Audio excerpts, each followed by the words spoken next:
Today we're talking about cognitive distortions within ADHD and just like from I have a mental health background, right? I've been a coach for almost 8 years now. And in addition, I worked in mental health before that. And then, sold real estate and had a huge team as well.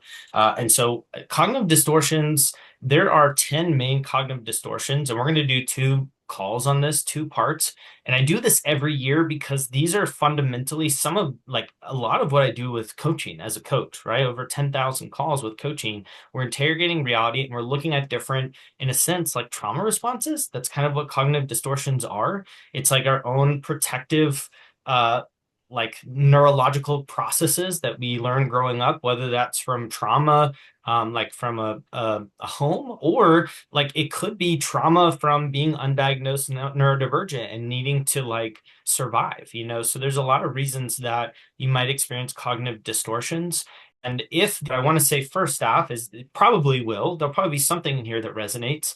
And one of the most helpful things is to, instead of, oh man, like my brain works like that, what's wrong with me? How do I experience this? It's more so, hey, wow, this was something that protected me at one point, and maybe it's not serving me anymore. And how do I feel safe enough, or how do I give it permission to like soften and kind of like move through it, right? So if any of these cognitive distortions resonate for you, it's because they were there to help protect you. Like they helped you, they protected your psyche, they kept you safe. And so the whole concept of cognitive distortions can also bring a lot of light to things for a lot of us and make things easier, happier, more peaceful, make sense, validate. And so this is more of my like psych background coming in, and it's really prevalent because as a coach, I hear these all the time. So I want to tell you what these are. I want to show you and do a screen share here of what are cognitive distortions. And these are like accepted in the psychology world. David Burns, this was in 1980. These are copyrighted by David Burns, and now they're used pretty prevalent in the psychology world. And so when we look at cognitive distortions, these are different ways that our brain adapts or thinks of things. And especially if you're neurodivergent, you're going to experience very likely one of the first ones. So this first one is called all or nothing thinking. So we look at things in absolute black or white categories, right? It's all good. It's all bad. If you've ever experienced this, like I have to do it perfect or I shouldn't do it at all.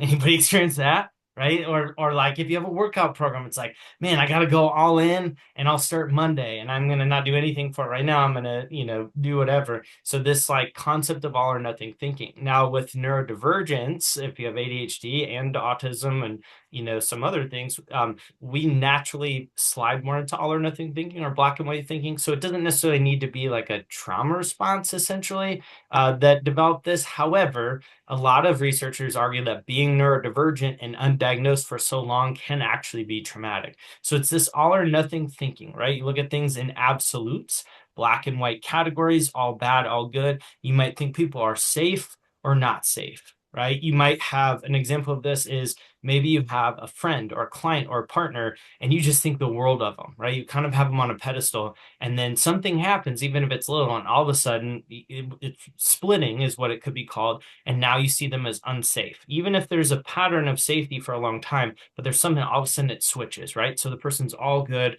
or all bad.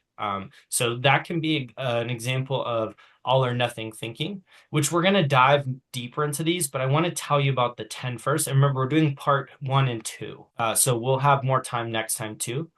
So the other one is overgeneralization. You view a negative event as a never-ending pattern of defeat. So this one can show up in real estate or neurodivergence if you have maybe an unsuccessful social interaction with somebody. Or maybe like you don't get a listing, or maybe you got out scripted, you didn't know what to say, you felt awkward, you felt stuck, something like that. And now all of a sudden that one event is now a predictor of how it's always going to be, which in a way these kind of tie together, right? If you go on an appointment for a luxury property and you feel like you can't answer the questions that they're asking, and you don't have a lot to back it up. And now you're just never doing luxury again because it's always going to be like that. Instead of, hey, here are the areas that I'm going to work on, and I'll get better and better, and it's going to be fine. Let me try again. Right. So this overgeneralization, one negative event is a never ending pattern of defeat. Mental filter. You dwell on the negatives and ignore the positives. Now, if you're a perfectionist and you're hard on yourself, anybody else do this? Right? So one thing we're really good at is identifying where our gap is, right? With neurodivergence, typically we're very growth oriented. We're really focused on like what we could do better, what we can improve. Sometimes we might be a little bit more people pleasers as well. And so we focus on all the stuff we didn't do right instead of at the end of the day thinking of all the things we did do right. Like, what did we do right? Right. And so for a lot of us, it's a lot easier. If I were to say right now, let's say this, if I said to you right now, okay, I want you to give me 5 things that you didn't do right this week, right? That you could do better at. And then also, I want 5 things that you did well this week. Which one do you think would be easier for a lot of us? The stuff that to say 5 things that we did right or wrong? For a lot of us, it's wrong, right? Because we're really hard on ourselves. And so that's where that can come in. Dwelling on the negatives, ignoring the positives. So there's this mental filter that's pretty critical. And again, it's unbalanced. So distortions are kind of distorting reality. They're distorting reality, right? So when we interrogate reality, we find that some of these are not accurate, right? So if the mental filter, for example, dwelling on the negatives, ignoring the positives, we're not getting a full picture of what the reality is when we do that. There's a negative filter to it, right? If we overgeneralize, we're not getting a taste of reality. We're saying, oh, this negative event happened, so it's always going to be like this. So the cognitive distortions are basically taking us out of like reality. Not that we're crazy, right? They're just adding a little bit of distortion. Like if we're wearing glasses, they're distorting our picture of what's actually reality. So again, discounting the positives. You insist that your accomplishments or positive qualities don't count. So I've coached people like this who had a great year, and we're doing your, annual goal planning for the next year. And they're like, well, I can't, this was luck. I got in with this builder, or this person called me and gave me 5 listings. It's like it didn't count, even 2 years in a row. It's like she had to do it 3 to 4 years in a row for her to not, put it off as luck. So our accomplishments or positive qualities don't count. We're kind of discounting that, right? So again, this is the distortion of what reality is. This one, jumping to conclusions, that's number 5. Mind reading, we assume that people are reacting negatively to you when there's no definite evidence for this.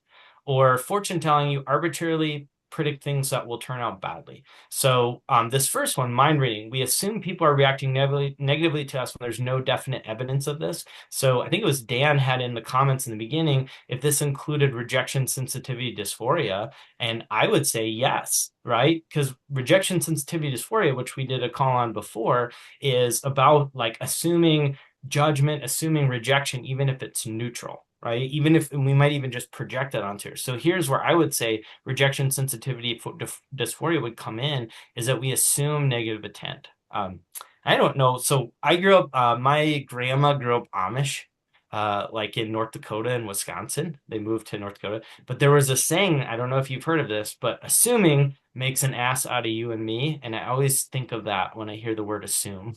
Like, don't assume. It makes an ass out of you and me. So you assume people are reacting negatively to you when there's no definite evidence. So again, when we look at even rejection sensitivity dysphoria, like really the solution for a lot of this is what we call interrogating reality. And we're looking for evidence and we're looking for data from a neutral perspective to then say, okay, yes, this is reality, right?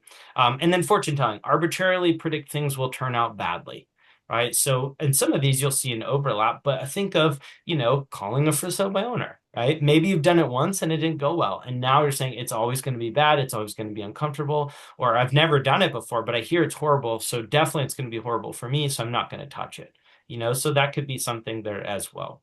Number 6, magnification or minimization. You blow things way out of proportion or you shrink their importance inappropriately.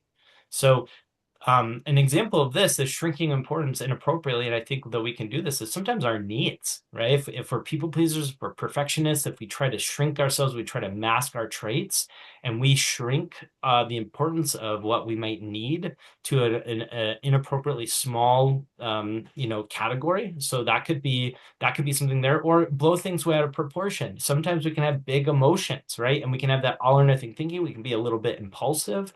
And so we might have this big reaction to something, and we might spiral right into all or nothing thinking. Oh my gosh, you never cared, or this is horrible, or this is never going to turn out well, I'm not safe, right? And we blow it out of proportion to what the reality was. Feelings are still valid, right? But maybe the cognitive process or distortion might be like putting a magnifying glass on it when it's really not as big of a deal.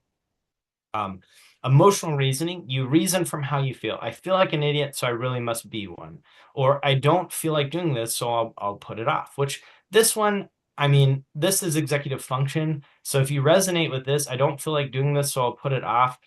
I mean, I want to point that out that to me that's not cognitive distortion. If you experience that with neurodivergence, this is going to be executive dysfunction. So that's more for like a neurotypical person, not for anyone on this call, in my opinion.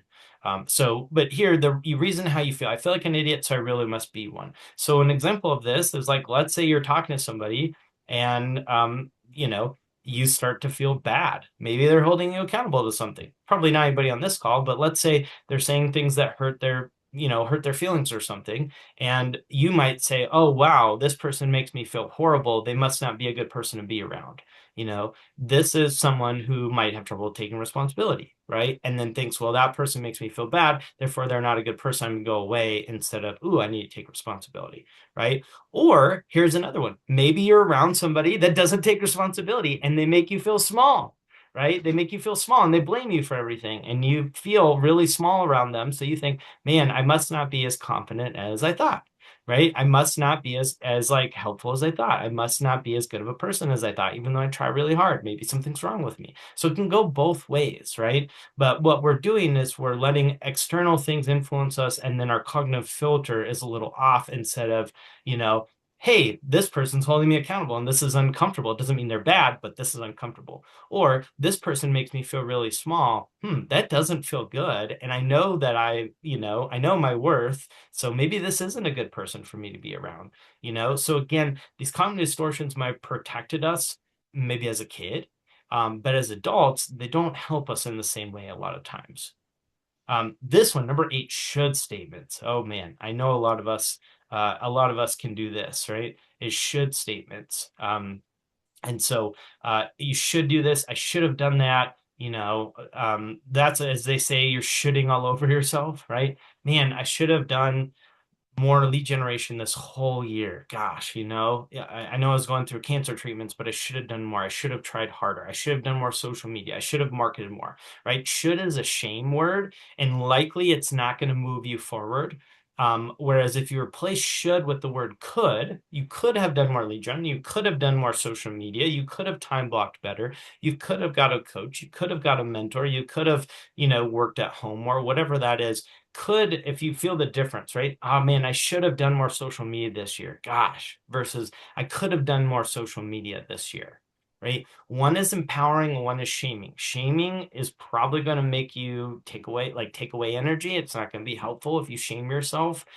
Whereas could is empowering, right? I could have done more, and let me understand why, and then what can I fix next year?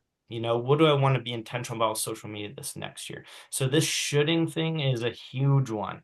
This is a big one. I would, frankly, out of words, I would pull this should out of your vocabulary, like, unless you're legitimately messed up and apologizing to somebody. I should have listened more. Like, that would be a legitimate thing if you really hurt somebody's feelings.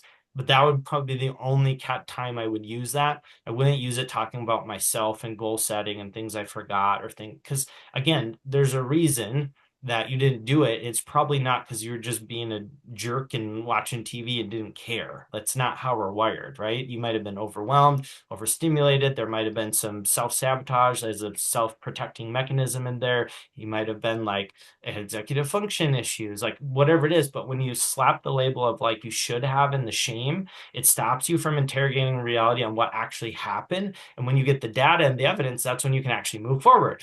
Is when you know what happened, and then you can do something next year instead of just this like shaming, cortisol stress hormone producing shame of, hey, remember last year you didn't do social media, so you better do it this year, or else you're not good, doesn't really work very well. What age would some of this show up? Some of these things I feel like got started in my childhood. I mean, again, I'm not in the mental health world anymore. I was studying to get my master's and be a therapist, and I found real estate and switched, jumped career paths. So, I'm not licensed and I can't tell you what the up to date, reasoning is, but a lot of these start in childhood. I mean, almost all of them start in childhood because it's a defense mechanism, right? So for example, let's say you grew up like with a lot of trauma, and maybe there were people in your life that weren't safe. So you're going to need to identify really quickly whether someone's a safe person or not immediately, right? You're going to need to identify that.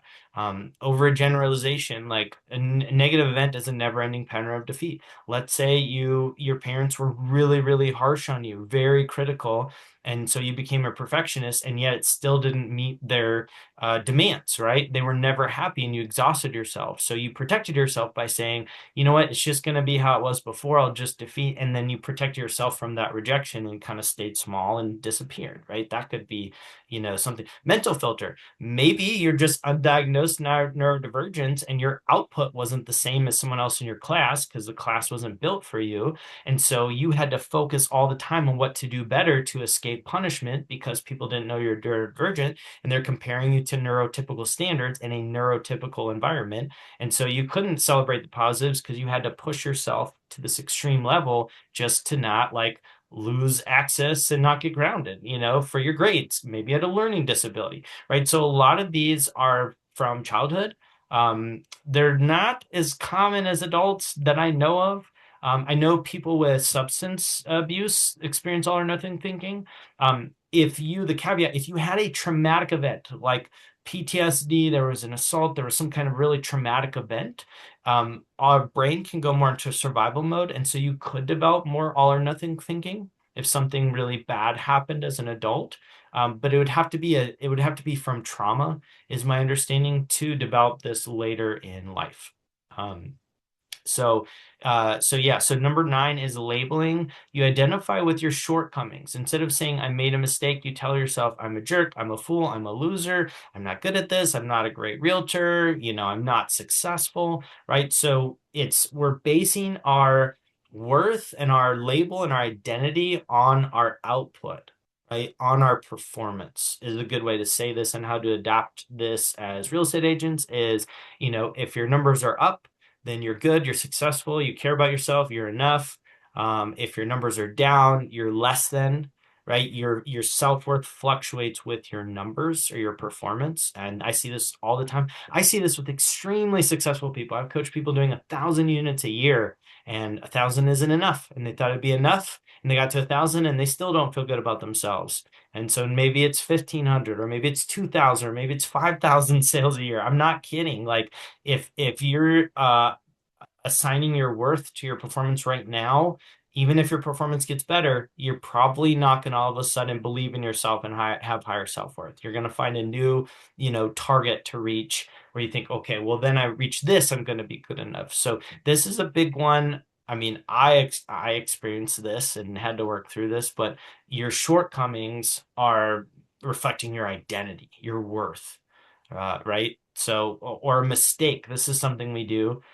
This is why I recommend playing the oops game. I don't know if you've heard about this from me before, but when you do something wrong, you're late, you forget something, whatever, especially from ADHD, instead of, oh my gosh, I'm horrible, what's wrong with me, all this spiral, it's like, oops, oops, I was late. Oops, Didn't mean to do that. It's okay. What do I want to do next time? What I want to try next time to not be late? Okay, move on. Instead of this, man, I'm so irresponsible. I've always been like this. What's wrong with me, right? That's when you spiral and it feels horrible, you're likely in one of these. You're likely in one of these. Um, and then number 10 is personalization and blame. You blame yourself for something you weren't entirely responsible for, or you blame other people and overlook ways that your own attitudes and behavior might contribute to a problem. So if we look at these two, you blame yourself for something you weren't responsible for, or the other one, you blame other people and overlook the way that you contribute to a problem. If we were to say, people on this call neurodivergence were to slide one way or the other, my guess is this, that you blame yourself for something you weren't responsible for entirely. This is my guess of if you were to, to go one way or the other. That's where the perfectionist, the people pleasing, right? We likely have different standards for ourselves than we have other people, majority of us, where we might take a lot more abuse, we might take a lot more just like not really contributing or helping or whatever. Whereas we would never hold ourselves to that standard, right? We'd allow people to do stuff to us that we would never do to somebody else. We'd feel horrible. We'd feel horrible. And so part of this, and again, this can come from neurodivergence, is maybe not trusting ourselves, maybe feeling like lower self-esteem because we got criticized so much. But we take on more blame than is appropriate. And again, this is off from what reality would be. If we looked at reality, you'd have some parts in it, but not as much as you're giving yourself, the blame for. And so, an example, I'll give you one right now.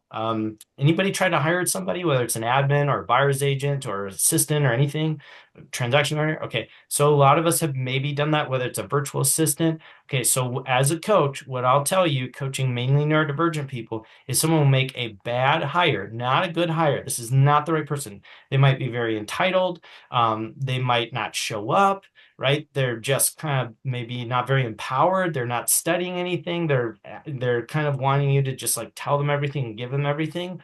And the person I'm coaching will not fire them because they keep saying, well, I didn't train them well enough, or well, they're going through a hard time, all this stuff. And over and over, and they'll hang on to people that they need to let go of way sooner because they think that they've got to try harder, they've got to do more. And so a lot of times as a coach, the way that I break that kind of distortion is just saying, hey, as a new agent, would you show up that way? Oh my gosh, no, not at all. What would you do different? Well, I'd be there every day at this time, and I would go find the scripts, right? So we go through the questions. It's like, okay, is this the right person for the role? No, probably not. So this is something that can show up as well. Or if you get a client that's like very difficult and not referring them out and just thinking, well, let me present a different way. Let me try harder. Same friendships, relationships. You might take more from somebody than is appropriate, and you need to set boundaries and trust yourself. So these are the 10 cognitive distortions.